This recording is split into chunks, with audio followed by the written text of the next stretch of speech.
Nalobi te ke yende ba lokotaki na lisano. Poste wana ya Sénat. Ezane titonga lokotaki na lisano. Po ezalaki ya ete. Tamwe mwamba azana parti politique nini. Azana regroupement nini oyo ekoka ko bimisa ba sénateur ebele o bakoka ko impulser akoma président ya Sénat. Akoma ki président ya Sénat wana nanko. Et maintenant là, tu voles. On t'arrête, tu participes na vol, on t'arrête. Ça c'est le bouclier de l'État. C'est ce qui fait qu'aujourd'hui les gens ont peur ya koiba. C'est ce qui fait qu'aujourd'hui les gens ont peur ya IGF, l'Inspection Générale des Finances. Donc c'est dire que avec le président Félix, tu vois les institutions qui étaient un peu diminuées, qui n'apparaissaient pas, comme la Cour des comptes. Aujourd'hui, on est en train de réhabiliter la Cour des comptes. C'est encore pour contrôler et renforcer le contrôle, il y a finances publiques. Bango problème là, bango zali. Bon, ça, psychologiquement, c'est aussi interprétable. Hein? Net-moi un numéro boyé. Ils n'ont pas. Non, je prends. Net-moi un numéro boyé. Comme on n'aime pas. Et actuellement, Mozito et Fayoulou, et leur ennemi, c'est le président de la République. Leur opposition, là, pour eux, c'est dire que le président de la République, c'est leur opposition. Ça, c'est un domaine très sensible aussi. Garder les animaux, les protéger, les surveiller. Il y a des gens qui ont formé pour ça. Les policiers ont formé pour la Nyamate.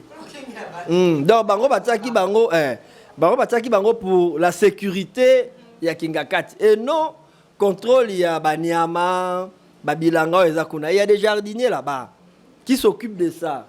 Il y a des rangers qui, en principe, comme le directeur de l'ICSM avait dit, qui devaient s'occuper des animaux. Policiers au Kénékeng la Lyon. Babi, hein?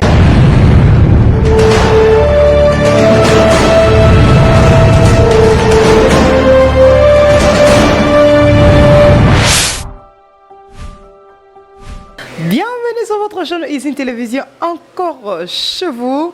Et merci à tout le monde. Bazaki na biso, bato soutenir ki biso na moment ya pasi na moment ya doula na moment matanga.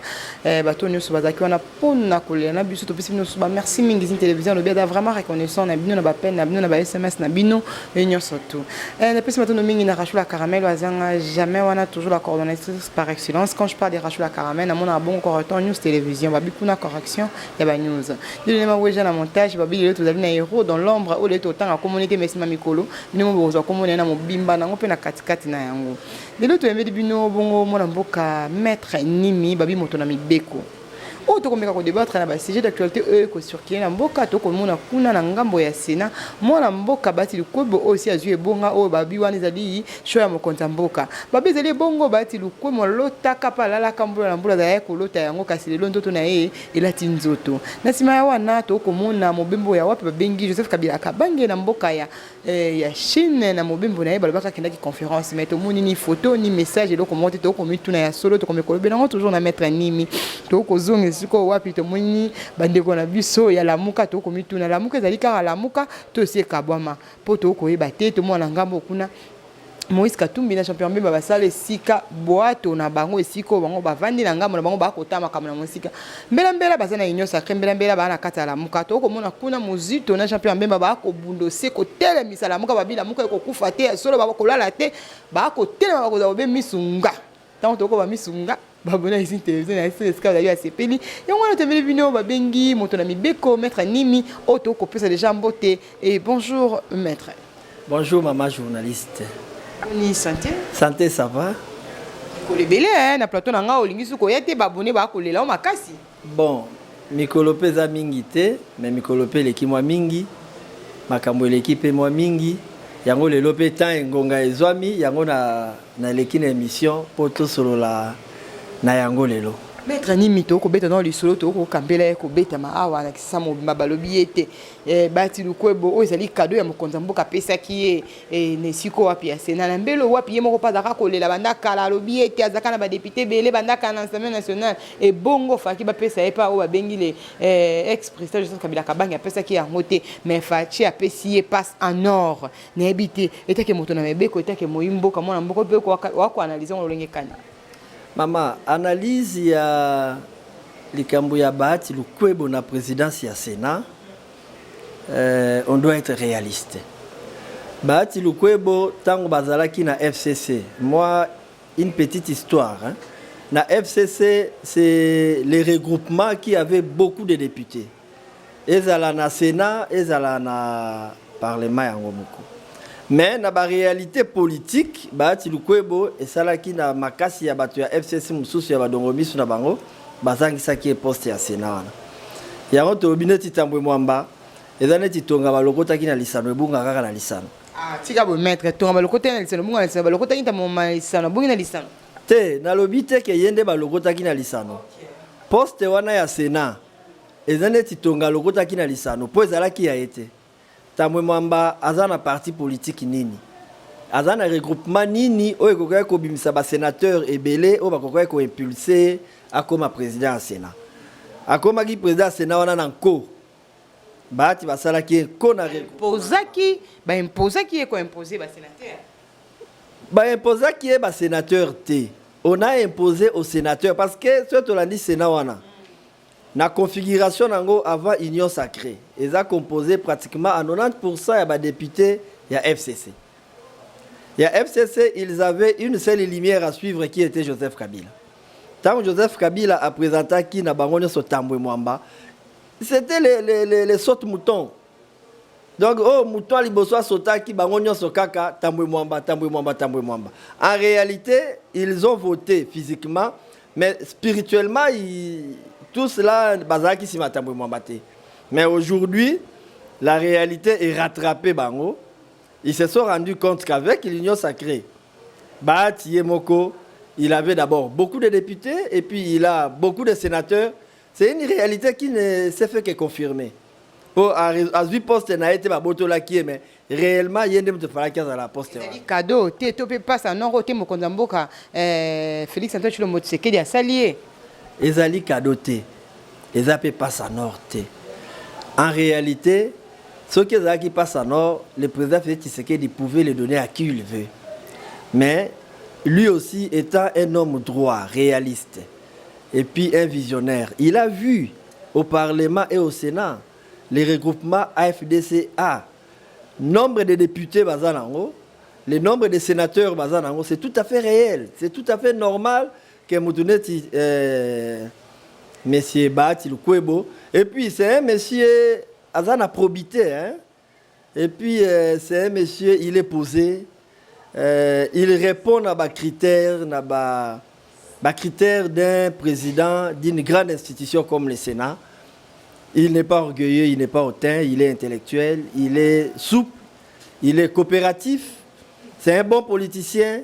Apte à travailler, à servir. On voit qu'il a Bahati Lukwebo éloge, Bahati Lukwebo bazali moto akalobo ko pete. C'est simbisa ki au moins le kasate oyo ko bois qu'il est éloge à makasi boy. Non maman. Vous savez, en soi l'argent dirige le monde.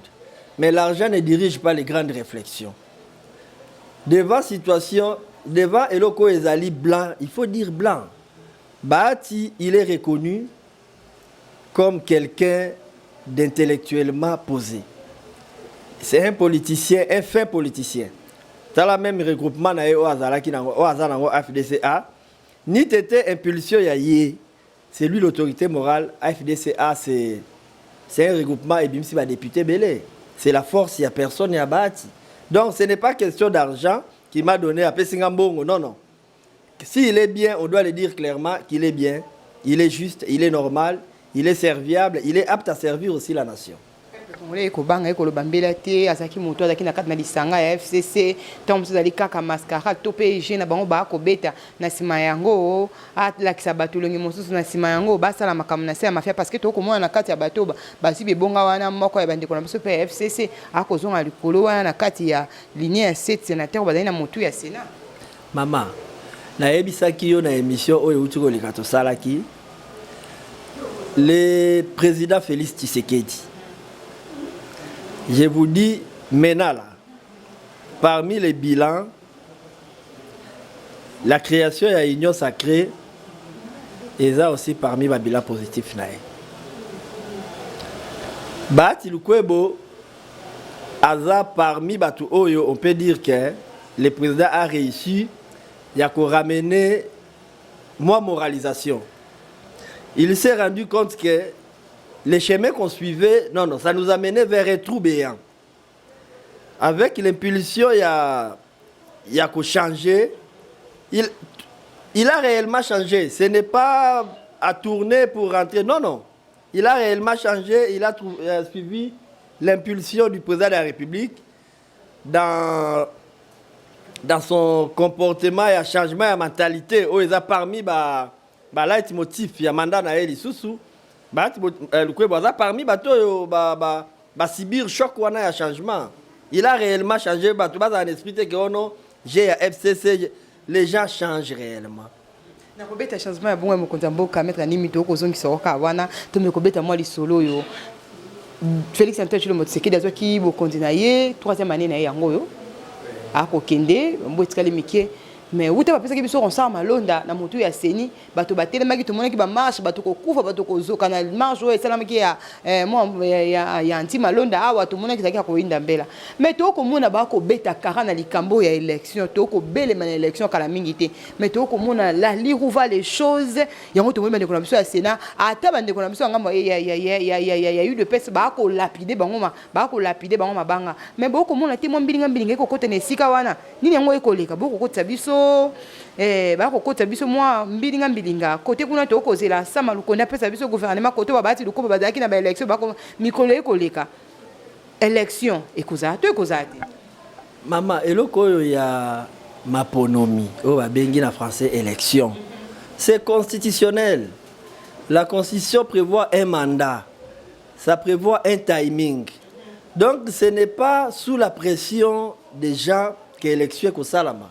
La pression à 5 ans, tu sais, il est en noté, parce que tout le monde 5 ans à télé, mais à mon pour attaquer bino. Non, sous la pression à 5 ans, qu'est-ce qui fait dire à 5 ans que l'élection est salatée? Qu'est-ce que le président Félix a fait comme acte qui prouve que Arosal sa belle élection? Maman, le timing, l'ennemi de tout le monde, c'est le temps. Même le président de la République le reconnaît. D'ailleurs, il peut le reconnaître plus que tout le monde. C'est lui qui a pratiquement la montre chaque jour à Rotala. Et puis que chaque seconde qui passe pour lui, c'est un mandat, c'est un élément de mandat qui part. Donc, il est conséquent pour les élections. C'est ainsi que même lui, dans le mandat, il n'acceptera jamais un échec.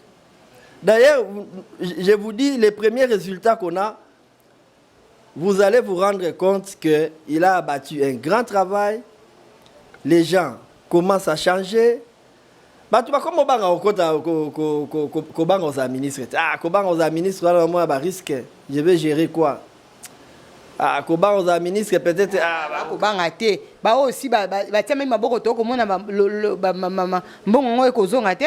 Et ko bela ko be état de droit bazu moto ba tia na boloko ici bazu moto ba kange bo. Mais mabongo ngo batu ba ko so ko zonga te ba ko banga te. Ba ko changer juste ba système. Maman Kolobambongo Kozonga, il a deux situations différentes. C'est lui qui commet une infraction, il y a là d'abord la répression. Ce qui va kangier, d'abord, ça c'est une correction. Parce qu'on a connu à une certaine période, le Congo était un pays d'impunité. Moutouaïbi nae, bakangi yepe, mbongo pe zongite, yepe bakangi ete. Avant d'inae. Mais maintenant là, tu voles. On t'arrête, tu participes à vol, on t'arrête. Ça, c'est le bouclier de l'État. C'est ce qui fait qu'aujourd'hui, les gens ont peur de Koyiba. C'est ce qui fait qu'aujourd'hui, les gens ont peur. Il y a IGF, il y a Inspection Générale des Finances. Donc, c'est dire que avec le président Félix, tu vois les institutions qui étaient un peu diminuées, qui n'apparaissaient pas, comme la Cour des comptes. Aujourd'hui, on est en train de réhabiliter la Cour des comptes. C'est encore pour contrôler et renforcer les contrôles. Il y a finances publiques, des entreprises publiques, des sociétés d'État doivent être contrôlées, les ministères et autres. Donc ce sont des structures qui en principe devaient exister, mais avec les régimes passés, dans le système Nangoya Mabe, ces structures-là n'ont pas existé. Mais on y arrive déjà.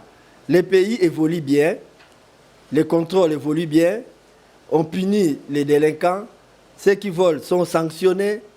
Les Camarolukambo, l'argent de l'État, quand ça rentre dans les caisses de l'État, ce n'est pas. Et puis, c'est tout le monde. Qui contrôle les retours? Il y a sorti, il y a bon à l'État des trésors, on a rentré à bon des trésors à l'État. Personne.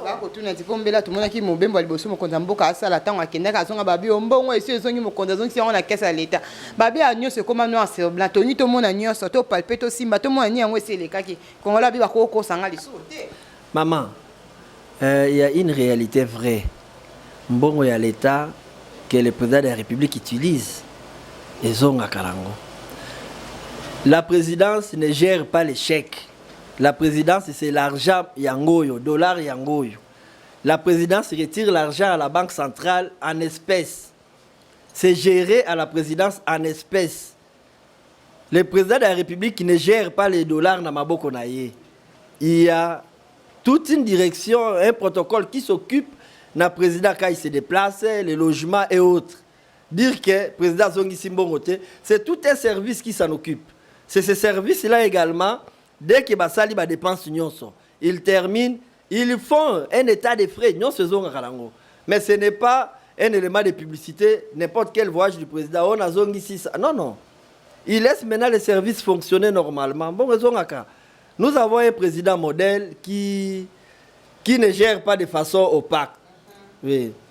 Moi, mboka tokobeta lisolo ya bandeko na biso ala muka tokomona tokomituna parce que union sacrée to baki dai masuwa oyo tokobanga mbele komi o ngamona lo bakalo sosie kotizelo tokobanga ko lia ngo otafuna pa mami ko sa pasi.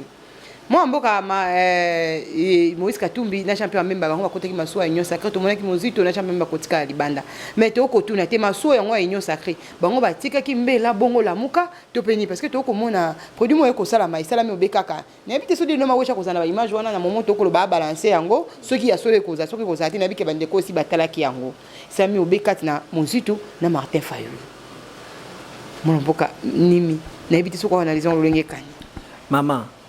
Avant de répondre à l'économie, il y a le moment où on a sauté qui a gouvernement, qui a Sénat, le Parlement. Maman, je vous dis, au moins le gouvernement, lui-même, le Premier ministre, bien qu'il a été ministre dans le gouvernement, a démissionné à KP, c'est parmi les pièces rares aussi. Il est en train de fournir un effort pour que dans son gouvernement, qui est aussi des gens qui ont l'intégrité de gestion. Comme on est dans un système géopolitique, on ne peut pas prendre, il faut la représentativité, Bas-Congo, il faut qu'il y ait autant de ministres, Équateur, tout ça là. Dans ces pays, dans toutes les provinces, nous avons des têtes déjà qui ont cette probité-là, cette moralité-là, de gérer. Yango, le Premier ministre a ça là, casting wana. Dans le casting, il y a qu'on trouver vraiment des gens qui vont gérer la vision, il y a président de la République avec force de contrôle au Yaye. Aujourd'hui, les jeunes comme lui, aptes à gérer, ça est belé. Maître, quand on a un bon mutu na moko tango beta lisolo ya premier ministre, bo akape mbanga ko beta ka to la démission ka na sport, asa ka bazaka DG na soki na nini kuna na Katanga. Mais bon, l'accepte pe misa malamu asala te ba total pe banda ko ya tonga te total pe ba ekolo ya tonga te misalo ya sala boko l'accepte sote bo la kisaka biso ka azalaka masalaka nini tango azalaka. Bon, c'est ça le mal. Les gens balingi komona brique au lieu ba mona réalité. les grands changements, le Premier ministre, c'est un monsieur qui est... Il n'est pas à balancer à tout vent. C'est dire que démission à Salakawana, c'est un monsieur qui suit une direction. Quand leur regroupement est le bas, nous quittons, c'était le G7 ici, je ne m'abuse pas, nous quittons le régime Kabila. Il était le premier à dire, moi aussi je démissionne. Mais il y a de ceux-là qui se balancent à tout vent là-bas, Tikalaka. Il est pas Abimi Balamoko. Donc ça c'est la démission est vraiment culture. Il y a batu bazalaka na sens il y a bonne gestion. Na sens il y a honneur. Quand ça ne va pas, je quitte. Quand ça va, je reste. Lui avait vu que non. La vision qu'ils avaient avec la vision de l'époque, Wando Simbate, Akei Balamoko.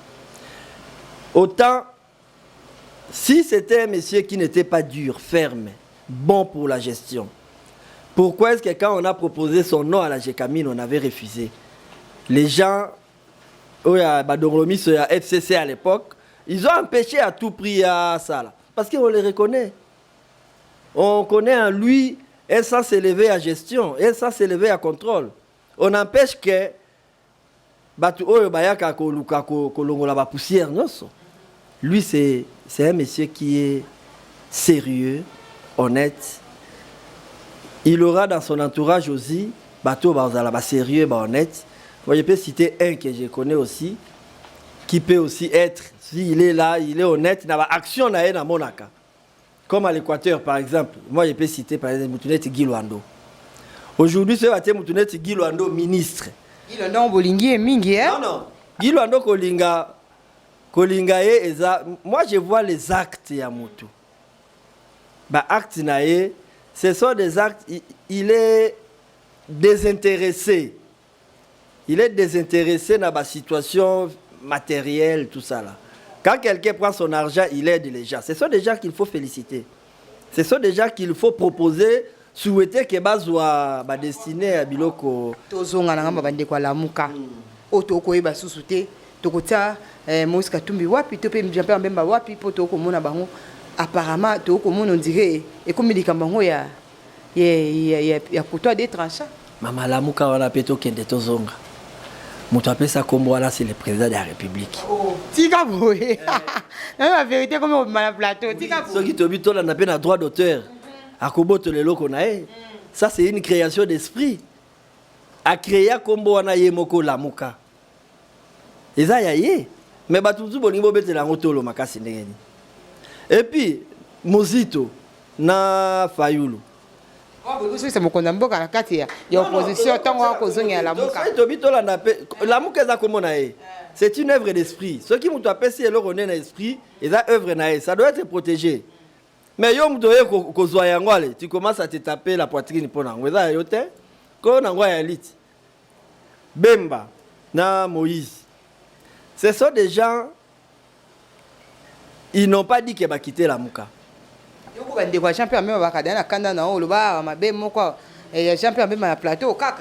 Non. Mais la politique a ses réalités. Ceux qui ont la situation politique, c'est une situation qui est venue. Jean-Pierre Bemba a la situation politique, juridique. La Cour constitutionnelle est tranchée dans la situation où elle ramène à inéligibilité. Ça, c'est pas moi. S'ils ont na kandawana, la Cour constitutionnelle, même la Cour constitutionnelle, ils ont des juristes na MLC, ils peuvent préparer comment faire pour Cour constitutionnelle, ce qui est pour la inéligibilité. Ça, c'est lié, c'est collé. Ça, c'est juridique. Et puis, ça a des implications politiques. Politiquement, Iranda est inéligible. C'est que là, moi, quand j'ai dit ça, je ne fais que rapporter Biloko Yaku constitutionnel. Moi, je n'invente rien. Mais quand on a vu déjà Moïse Katumbi, maman, Martin Fayoulou, Namuzito, ils n'ont pas raison de dire que Bengala Bemba ou bien Moïse na Lamuka. Pour Lamuka, ce n'est pas leur œuvre. La Mouka, d'après ce qu'ils disent, bah, bien ça état d'esprit. Quelque chose qui est un état d'esprit. C'est dans l'esprit, c'est spirituel. C'est on a la tête affection sociétatis. Yo bengana ngai ngana zana yango na kati ya mutu na ngai ezana esprit na ngai ça fait corps avec moi. Robengana ngana ngonde. Ils ont bango ba se décider ba accompagner le président la vision na. Mais ils n'ont pas dit que balongwe na la muka. Et puis ce n'est pas dit aussi qu'ils sont chauves-souris. Ils accompagnent le président. Dans la vision, il y a développement, il y a démocratie. Ils ne sont pas chauves-souris parce que ils sont dans l'opposition. Ils sont dans l'opposition. Ils sont dans l'opposition. Dans le moment où ils sont dans l'opposition, même temps, ils vont soutenir mon Konzamboka. Quel genre d'opposition ils vont faire? Non, Moïse, il est Lobango, lui, il fait l'opposition républicaine. Jean-Pierre Bemba Pessia Lobango, il fait l'opposition républicaine. C'est à Fayoulou maintenant Katumbi va expliquer, pardon, qu'ils expliquent quel genre d'opposition qu'ils font. Parce que ils disent que non, nous sommes opposants, oui, mais notre opposition est républicaine. Tout ce que le président fait, ce n'est pas aussi mauvais, ce n'est pas aussi bon. Des bonnes choses, nous accompagnons. Des mauvaises choses, nous dénonçons.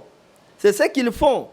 Et puis, même les rencontres à Union Sacrée, Bemba et Moïse, ils ont eu à dire des histoires où Simba qui parle à Bamote. Ils ont modifié.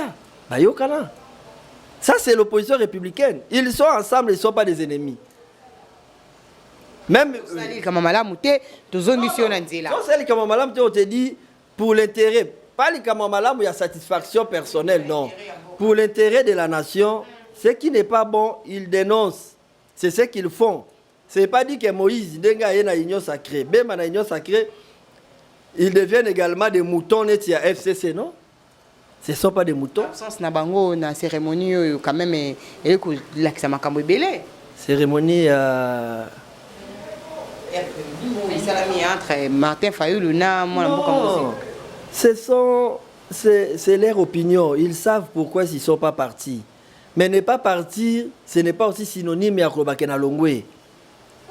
Absence on ba mala moko ba yete mais ba koti yuzo mo teke e ko la c'est déjà ngambo bango ba zaleli na kata union sacrée donc absence mala moko donc contre état au muzito mnani Jean-Pierre Mbemba zui mala moko pe ekweli pe Moïse Katumbi atako bongo mettre mama yango na lobi na yo boye na situation o tozala ngo sikoyo ba Jean-Pierre Bemba na Katumbi ils se sont dit accompagnons le président de la République na vision oyo qu'ils estiment.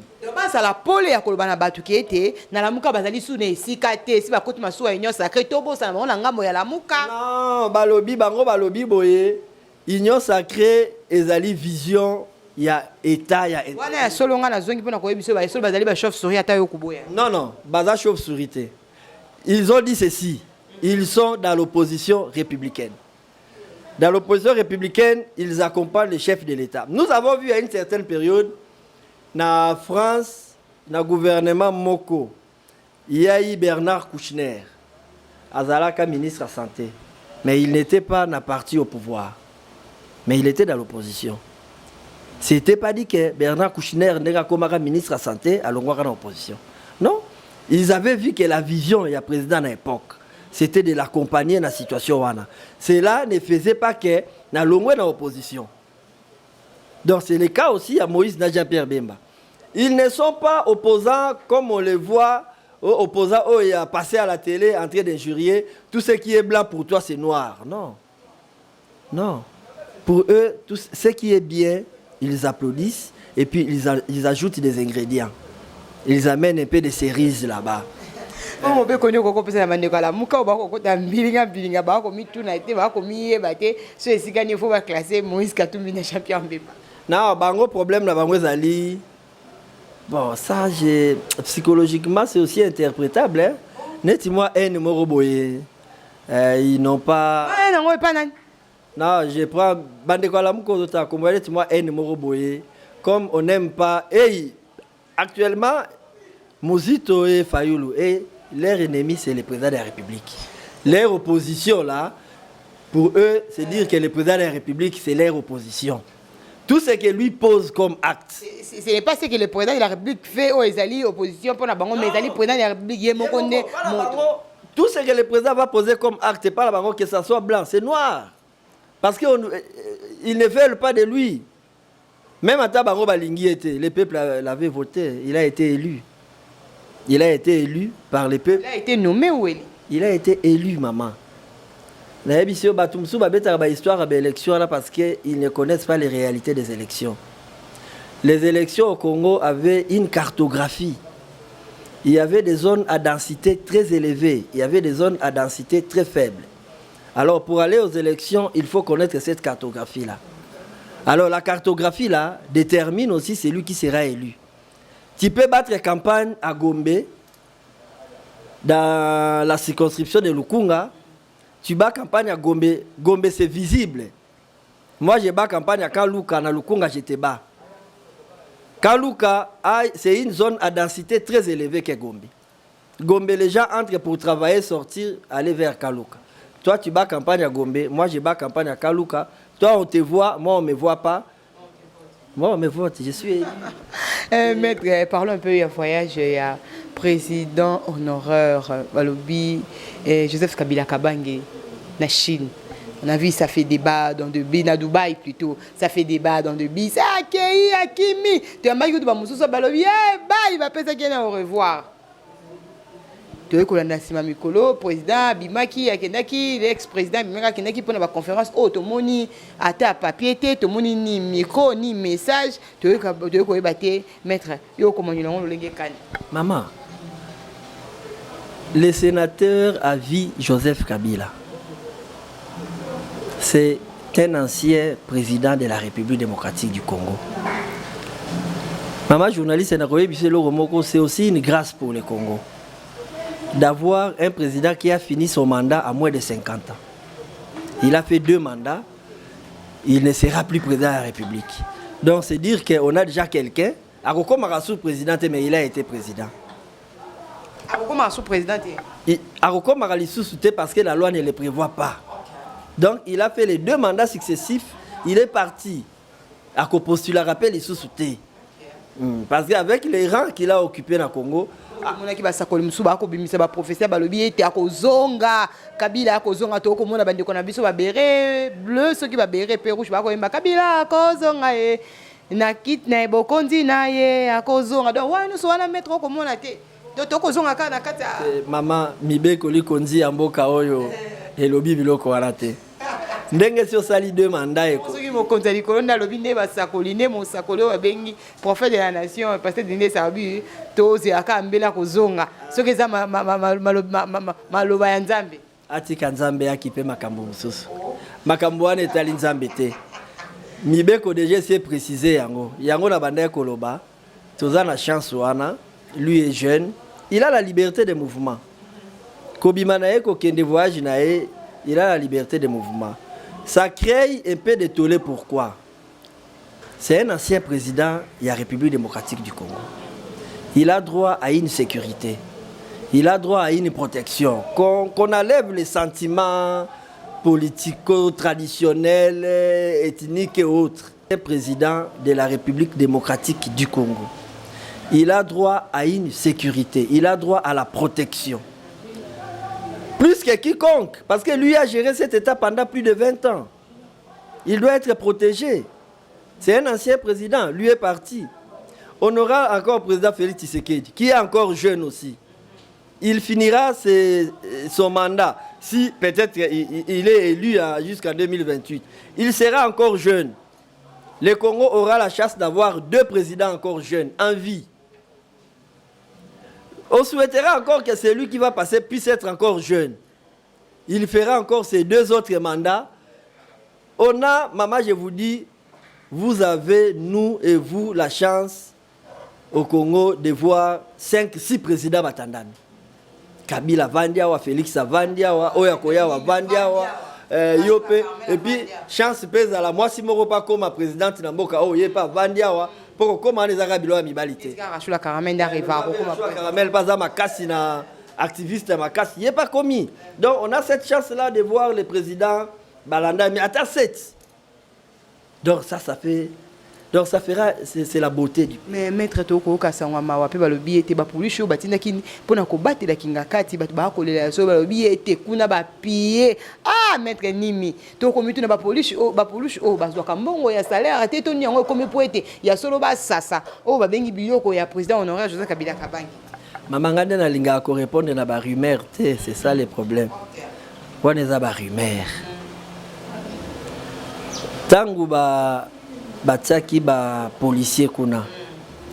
Il y avait un directeur, il y a ICSM, le bureau de la conservation de la nature, cette histoire-là, qui est passé là-bas. Ça, c'est un domaine très sensible aussi. Garder les animaux, les protéger, les surveiller. Il y a des gens qui ont formé pour ça. Policiers ont formé pour la Nyamate. Donc, bango Batiaki bango pour la sécurité, il y a Kingakati. Et non, contrôle, il y a Banyama, Babilanga, il y a des jardiniers là-bas qui s'occupent de ça. Il y a des rangers qui, en principe, comme le directeur de l'ICSM avait dit, qui devaient s'occuper des animaux. Policiers au Kénékeng la Lyon. Bien, policiers à Lyon pour la combattre la biso na biloko na biso. Mettons biloko na biso et comment on a été. Tout na policier te mettre. Il y a un lobby. Oyo ba policier ba tubazolo ba basali. Je n'ai pas d'informations. Ça peut être soit des rumeurs. Alors, comme j'aime pas répondre à des rumeurs, pour ne pas tomber dans la diffamation. Mboka oyo to lobaka mingi rumeur ezali loko ya ko considérer mais mboko to banga kana rumeur parce que rumeur yango ndelo bi comme en réalité. Oui, et comme en réalité mais il faut voir dans quel sens répondre à des rumeurs. Et ça moi je n'ai pas d'informations. J'ai confiance à la police que nous avons ici. Je suis sûr qu'ils vont sécuriser Kinga. D'abord Kingakati. C'est un bien privé aussi, il y a Kabila, il a bien privé. En tant que président de la République, il a aussi droit à avoir un patrimoine. Donc, il a bien, ça doit être protégé. Ceux qui vont y ce sont les policiers de l'État. Barokot, c'est l'État nyongoti.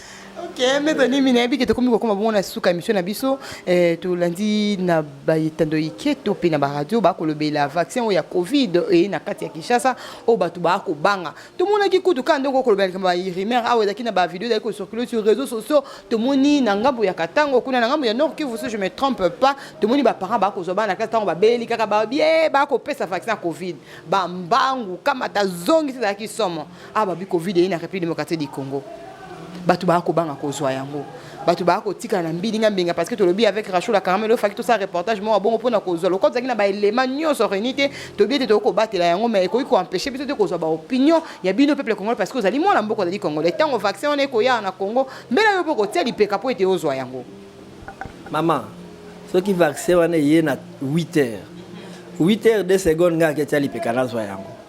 Je vais te donner un exemple. Maman, biso to tangi na Kinshasa awa, bino bomona be bosono te. Époque il y a polio. Nous on a étudié chaque promotion, on avait des handicapés hein. Bato aba makolo elemba hein. Chaque promotion vous avez un handicapé en première, en deuxième, troisième, c'était ma conséquence ya ba polio. Mais polio wana po esila lelo. Aujourd'hui, tu peux faire dans ton quartier là, coin au monde handicapé. Pourquoi? C'est les vaccins. Il y a polio. Maman, les vaccins, c'est maladie des épidémies, des endémies, tout ça là. Et mais ce sont toujours les grands labos du monde qui trouvent les vaccins. C'est pour l'intérêt de l'humanité. Laisser des épidémies comme ça, des pandémies comme ça, c'est très dangereux. Ceux qui vaccin rougeole. Si rougeole, il n'y en a pas trop, c'est parce qu'il y a eu vaccin. Polio, aujourd'hui là, il n'y a pas beaucoup d'handicapés, c'est parce qu'il y a eu polio. Rougeole, les gens ne meurent pas trop dans rougeole parce qu'il y a eu polio. Tuberculose, oh. Mais il y avait une quartier où il y a famille on a tuberculose. C'est comme une maladie à Kindoki.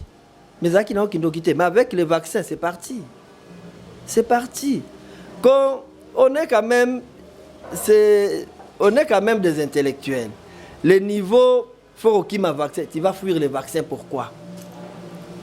Vaccin et on a vu des grandes personnalités se sont fait vacciner.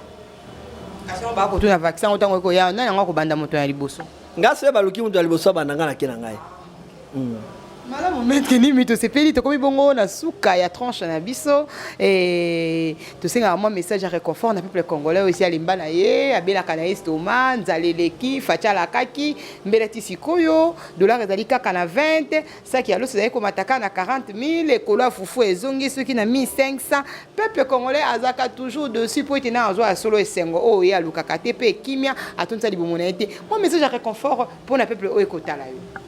Maman, message à réconfort na robanda na question ya suka. Batu batika ko distraire peuple congolais na elo koneti Covid wana. Ceux qui vaccin yé. Les bazwa vaccin. Maman na ebisio hier j'ai suivi un documentaire na États-Unis aujourd'hui ça fait 1 année. Les élèves n'étudient pas. Mboka wana balingaka classe ya solo parce que classe ne sala micro. Ceux qui baquent classe te bako sala micro te pour émission salam. Ceux qui baquent classe te émission en ligne na télévision ko lekate. Mais ce que classe ango ba sali 1 année ba okendete pour na Covid. Ba enseignant ba tombo ki kuna ils doivent être vaccinés pour bazo en classe batangi saban. Donc peuple congolais ceux qui vaccinent c'est pour l'intérêt à peuple. Covid wana est bomi économie. On ne sort pas, l'économie est bloquée. C'est ça a créé un peu le décalage et le programme du président de la République. Le président, c'est un visionnaire. C'est quelqu'un qui a une vision un peu très élevée pour ce pays. Connaît toujours l'espoir, le pays ira toujours de l'avant. Le Congo va récupérer sa place d'avant. C'est ce que j'avais à dire au peuple congolais.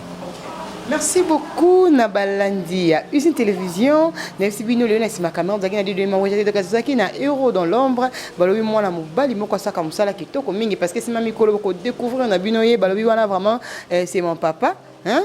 Mutapesa JM ka kombo ya solo to linga mingi na pesi susu mbote na ona moina kata plateau arbitre ya peuple mikolo belé to mona nte na moni na sepile rachou la carame merci mingi et à mettre nimi wazala ki wana de ma weja toujours la réalisation qui te copie mingi mon papa chéri mon papa d'amour Cléo Kaleo to lingi bino to ko senga mine botika la brancher bo kamata émission na bino pe bo partager yango bo commenter yango nde bile na biso mikolo surtout merci beaucoup à la prochaine.